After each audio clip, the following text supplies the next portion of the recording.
You ask Tiger to solve. This deals with linear equations with one unknown.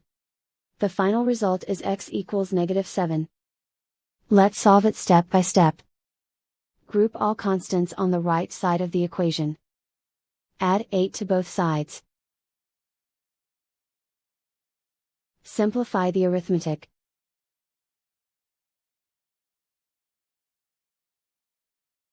Isolate the x. Divide both sides by -2. Cancel out the negatives. Simplify the fraction. Move the negative sign from the denominator to the numerator. Find the greatest common factor of the numerator and denominator.